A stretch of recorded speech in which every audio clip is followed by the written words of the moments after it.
Hello friend, स्वागत है आपका मेरे यूट्यूब चैनल पूनम चौहान 546 पर। आज की वीडियो में मैं लेके आई हूँ आपके लिए मोस्ट इम्पोर्टेंट टॉपिक जो है हमारा उपसर्ग रहेगा, जो कि हिंदी का सबसे इम्पोर्टेंट टॉपिक है, जो कि सभी एग्जाम में आता है। तो आज की वीडियो में जो हम उपसर्ग करेंगे, आपके एसटेट सीटेट और वनडे का कोई भी एग्जाम है उसके लिए महत्वपूर्ण रहने वाला है। तो उपसर्ग को हम स्टार्ट करते हैं कि उपसर्ग किसे कहते हैं। कि वह शब्दांश या अव्यय जो किसी भी शब्द से पहले लगकर या किसी भी शब्द के आगे जुड़कर उसके अर्थ में कोई विशेष परिवर्तन करते, हम उसे क्या कहेंगे? उपसर्ग कहेंगे। उपसर्ग हमारे हिंदी में 22 प्रकार के होते हैं। उनके नाम भी मैं आपको लिखवा दूंगी और कुछ उदाहरण देके मैं आपको बता देती हूँ। तो उपसर्ग जैसे कि बिन है, बिन है ये देखे शब्द से पहले जुड़कर इसके अर्थ में परिवर्तन कर रहा है कि बिन देखे। ब्याह है, उसके आगे जुड़ गया है बिन, तो क्या हो गया? बिन ब्याह। जान, जाने, जाने के आगे बिन जोड़ेंगे तो क्या हो जाएगा? बिन जाने। तो उपसर्ग वह अव्यय या शब्दांश है जो किसी भी शब्द से पहले जुड़कर उसके अर्थ में एक विशेष परिवर्तन कर देता है, उसे हम क्या कहेंगे? उपसर्ग कहेंगे। तो उपसर्ग का तो आपको पता लग गया, पर ये शब्दांश ऐसा कौन सा शब्दांश या अव्यय, अव्यय किसे कहते हैं हम? वह शब्द जिसके ऊपर लिंग वचन कारक काल का कोई भी प्रभाव नहीं पड़ता, उन शब्द को हम क्या कहेंगे? अव्यय कहते हैं। अव्यय की एक छोटी सी परिभाषा है कि वे शब्द जिन शब्दों के ऊपर कारक काल लिंग वचन आदि का कोई भी प्रभाव नहीं पड़ता, उन्हें हम अव्यय कहते हैं। जैसे अव्यय में आ गया भर, भर, बिन, अध, अति, निर, निस, परा। ये कुछ अव्यय शब्द हैं जो किसी भी शब्द के आगे लगकर उसके अर्थ में एक विशेष परिवर्तन कर देते हैं, उसे हम उपसर्ग कहते हैं। एक बार इसकी डेफिनेशन फिर से देख लो कि वह शब्दांश या अव्यय जो किसी भी शब्द से पहले या आगे जुड़कर उसके अर्थ में एक विशेष परिवर्तन कर देता है, तो उसे हम क्या कहेंगे? उपसर्ग कहेंगे। हिंदी के अंदर जो उपसर्ग हैं वो 22 प्रकार के उपसर्ग होते हैं। उनके बारे में हम जानेंगे कि 22 प्रकार के उपसर्ग कौन कौन से हैं। कि 22 प्रकार के उपसर्ग हमारे हिंदी के अंदर कौन कौन से हैं, उनके बारे में हम एक बार जान लेते हैं।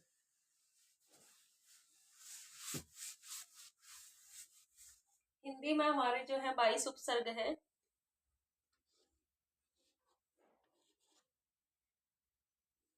ए,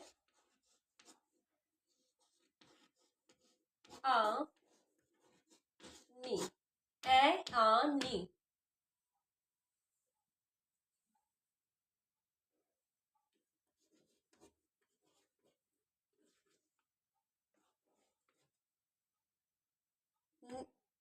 निर, निस। निर, निस, दू। 7वां नंबर मैं ऊपर लिख देती हूँ। ए, आ, नी, निर, निस, दू। थोड़ा सा दूर लिख देती हूँ।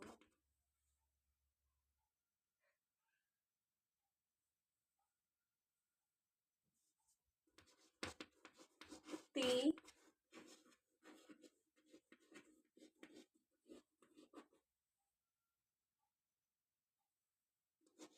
चौ, चिर, दुर, दुस। देखो मिलते जुलते से निर, नी, निर, निस, दुर, दुस। अध, इसके उदाहरण अध,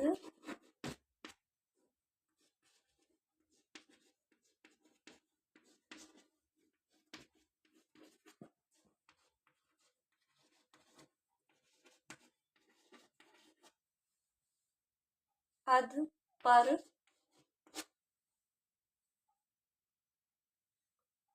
परा, उ, उन। उनका मतलब कम होता है, एक कम। जैसे कि 29 हो गया, 39 हो गया, 49 हो गया। सम,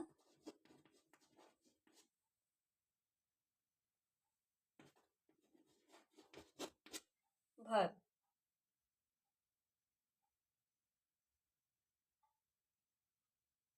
कै, कु, एक साथ ही आएगा भी ये। कै भी आ सकता है, कु भी आ सकता है। औ,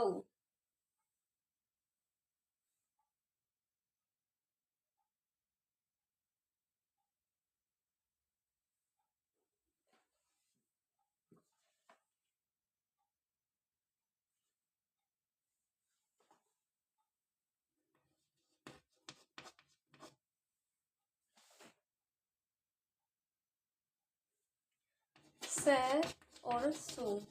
ये एक बार काउंट कर लेते हैं, मिस्टेक एक नंबर का कम आ रहा है।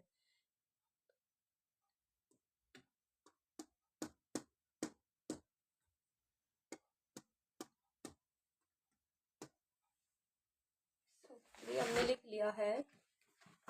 ए, आ, नी, निर, निस, दु, ती, चौ, चिर, दुर, दुस, अध। अध के बाद अध है और आएगा एक और, नीचे यहीं लिख देती हूँ। अध है, विसर्ग वाला अध है और आएगा। तो ये हमारे हिंदी के अंदर 22 उपसर्ग हो गए हैं। ए, आ, नी, निर, निस, दु, ती, चौ, चिर, दुर, दुस, अध, पर, परा, उ, उन, सम, भर, कै, कु, ओ, सै, सु, अध। तो देखो भाई, इनके अर्थ भी तो होते हैं कि ए का मतलब क्या होगा। ए का मतलब होता है न ज्ञान।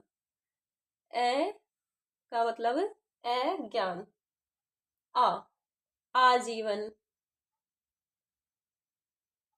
न, आ से क्या बनेगा, आजीवन।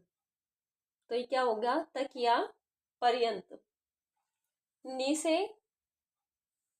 बिना या से रहित। निर से भी बिना या से रहित। निस से भी क्या बनेगा, बिना या से रहित। और दू से क्या बनेगा, हमारी जो काउंटिंग है वो बन जाएगी। दू से 2, ती से 3, चौ से 4, और चिर से क्या बनेगा हमारा,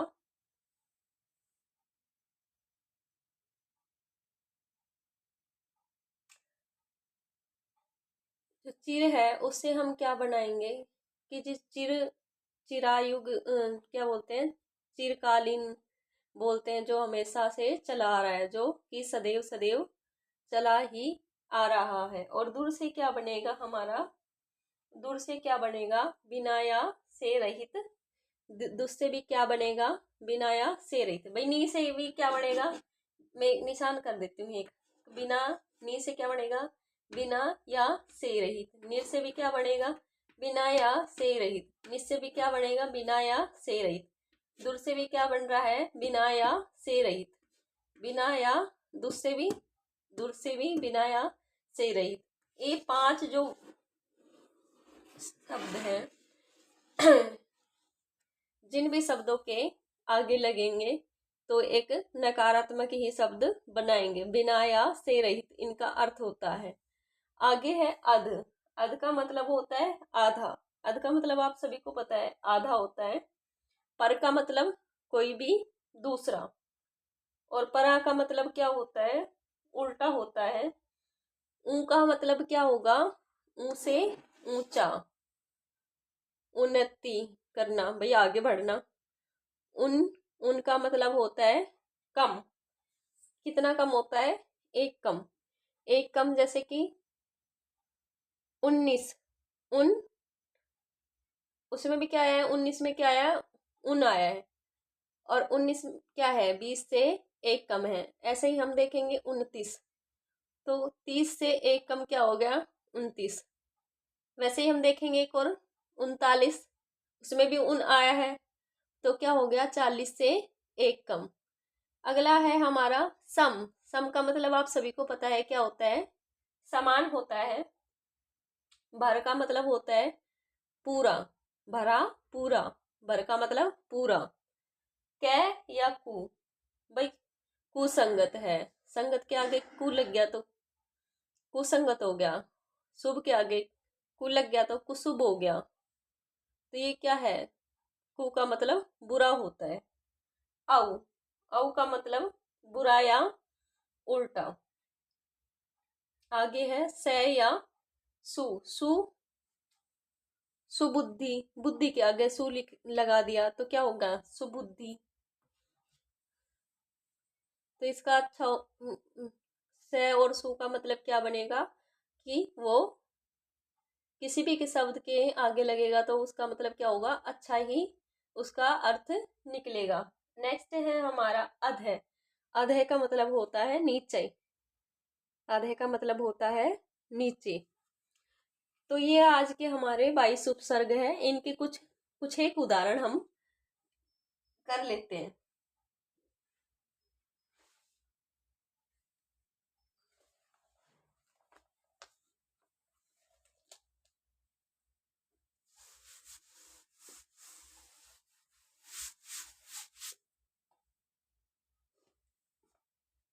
जैसे कि हम पहले कु का करते हैं, जिसके कु लगा के हम कौन से उपसर्ग लगा बना सकते हैं। मैंने कुसंगत आपको बताया था, कुसंगत। कुपुत्र, पुत्र अगर बुरा है तो कुपुत्र, माता अगर बुरी है तो कुमाता। तो कु का अर्थ क्या निकल रहा है कि कोई भी, कु का अर्थ क्या है, बुरा है। संगत के आगे क्या लगा कु, तो संगत तो सही था, और इसके आगे कु लगा तो क्या हो गया बुरी संगत। पुत्र, पुत्र के आगे कु लगा तो बुरा पुत्र। माता के आगे कु लगा तो कुमाता हो गया। नेक्स्ट देखेंगे हम सु। सु से क्या होता है, सु का मतलब हो क्या बताया था मैंने, अच्छा बताया है। जैसे कि कोई भी लेख लिखा हमने तो उसको हम क्या बोलते हैं, लेख। और लेख के आगे हम सु लगाएंगे तो सुलेख, तो क्या हो गया सुंदर लेख हो जाएगा। ऐसे एक दूसरा उदाहरण हम देख लेते हैं। भाई योग्य है, योग्य तो है ही, योग्य का मतलब ये अच्छा होता है। अगर इसके आगे सु लगा दे तो क्या हो गया कि इसका मतलब और भी अच्छा हो गया, सुयोग्य। अध का मतलब होता है आधा, तो अध का मतलब आधा होता है। तो जैसे खिला के आगे हमने लिखा अध, तो क्या परिवर्तन आया इसका, भाई खिला तो ये क्या है, खिला हुआ फूल कोई, और अध लगा दिया तो इसका मतलब अध खिला, जो पूरा अभी तक नहीं खिला है। जला है कि कोई भी चीज है जो जली हुई है उसको क्या बोले, जला। और इसके आगे हम अध लगा देंगे तो क्या हो गया, अध जला। अन, अन उपसर्ग से क्या बनेगा, अनजान, अनपढ़। अनपढ़ मतलब न पढ़ न जान। अन का मतलब नीडर। एक उपसर्ग हो गया हमारा नी। नी से क्या बनाएंगे, नीडर, जिसको किसी का भी डर नहीं है, निर्बल।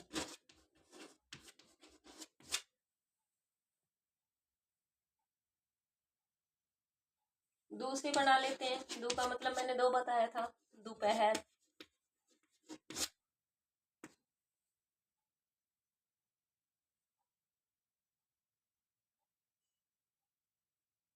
दोपहर हो गया, दुराहा हो गया, दोपहरी हो गई, दूरा हो गया, दूरहा, दुपट्टा हो गया।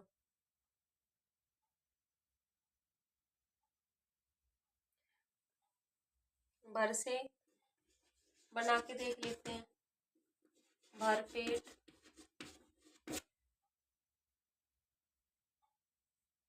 भरपूर भरपेट।